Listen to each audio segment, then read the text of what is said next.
Alright, speaking of earthquakes, earthquakes can trigger quartz into forming giant gold nuggets, study finds. This is another one I think I put in the title. Geologists have known for decades that gold forms in quartz with the help of earthquakes, but now they have worked out exactly how the setting and seismic waves combine to form the large nuggets. Hair loss link. I don't know about that. Hair loss link. Gene. Oh yeah. Especially since we use gold for a lot of things with computers and technology nowadays, too.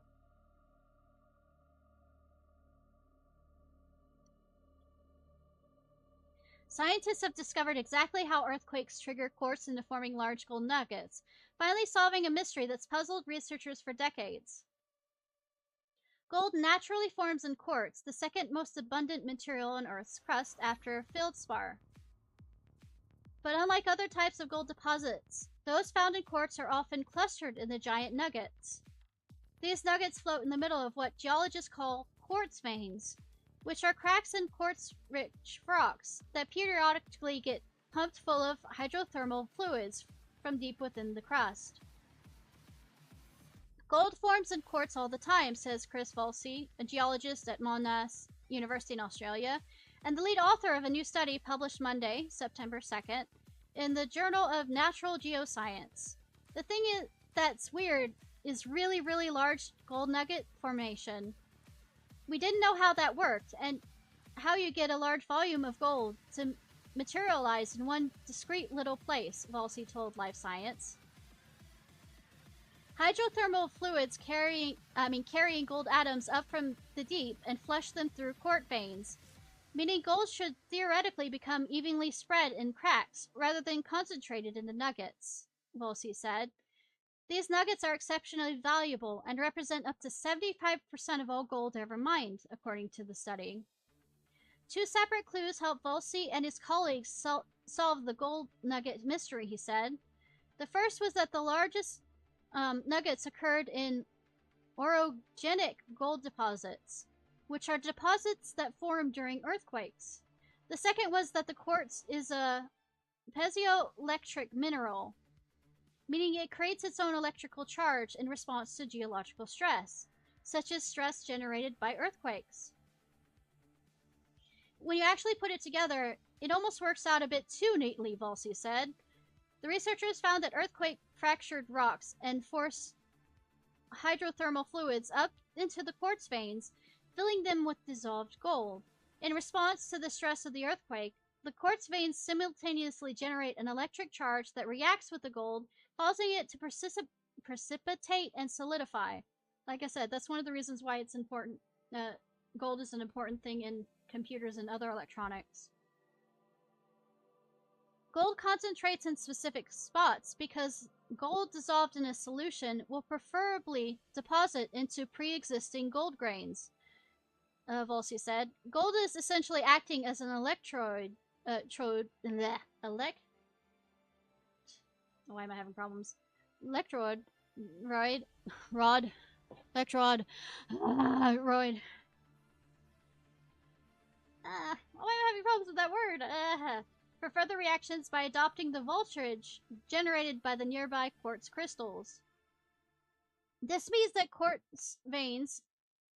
in quartz veins, gold solidifies into clusters that grow bigger with each earthquake. The largest orogenic gold nuggets found to date weigh around 130 pounds, or 60 kilograms, Volsey said. To test this idea, researchers simulated the effects of an earthquake on quartz crystals in laboratory. They submerged the crystals in a liquid containing gold and replicated seismic waves to generate a piezoelectric charge. The experiment confirmed that under geological stress, quartz can produce large enough voltage to precipitate gold out of the solution. The simulation also confirmed that gold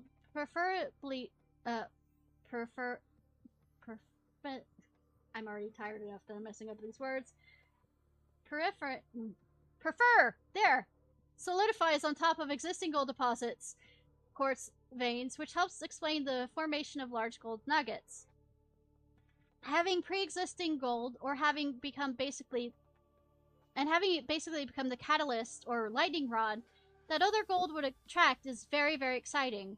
One of the implications of the study is that scientists now make large gold nuggets in the lab, but it's not alchemy. You'll have to have the gold in solution. Then you just have to move it from basically being a liquid to sticking to something else.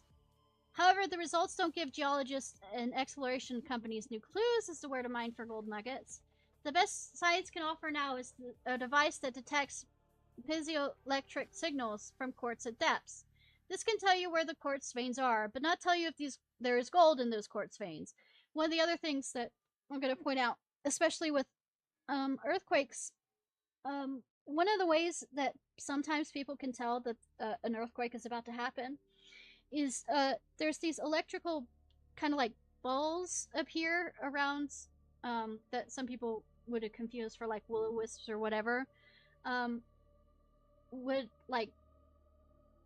appear around right before a earthquake. They're rare, but they started noticing that there was a correlation between the two. But correlation isn't 100% causation, but the idea that, you know, something like this causes a piezo charge with seismic waves can also play off on that. But also an interesting fact this also brings up is a while back ago about how having a core of a diamond is how they create more diamonds when they try and create, you know, using quartz to create synthetic diamonds. They still have to have a core that is a diamond itself. Which kind of feels like with this, you just need a core that is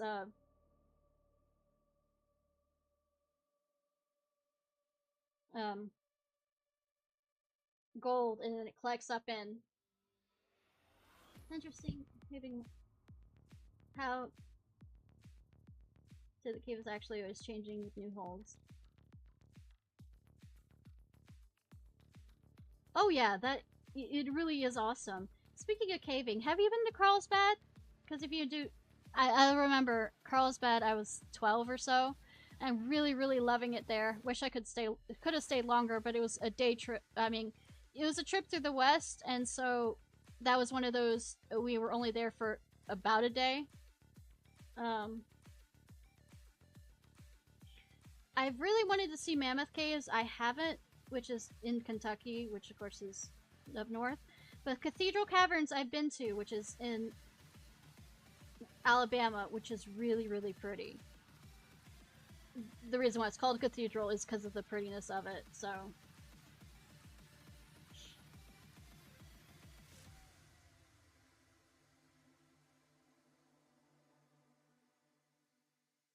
Silver is being buried beneath the sea, and it's all because of climate change, study finds.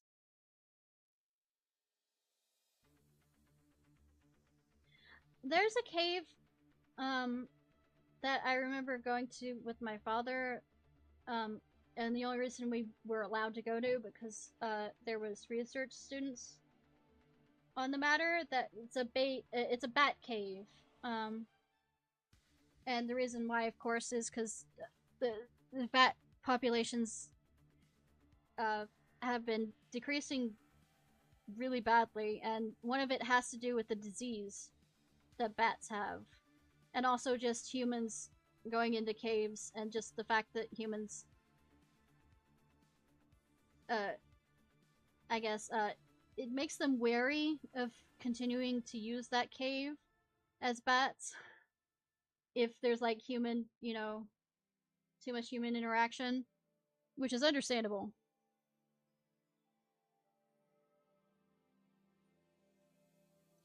I think the only cave, well, I would say the only cave system I kind of spent more time in was when I was younger, but that wasn't technically a cave system as much it was originally a mining location that was really cleared out that was large that it was a filming set.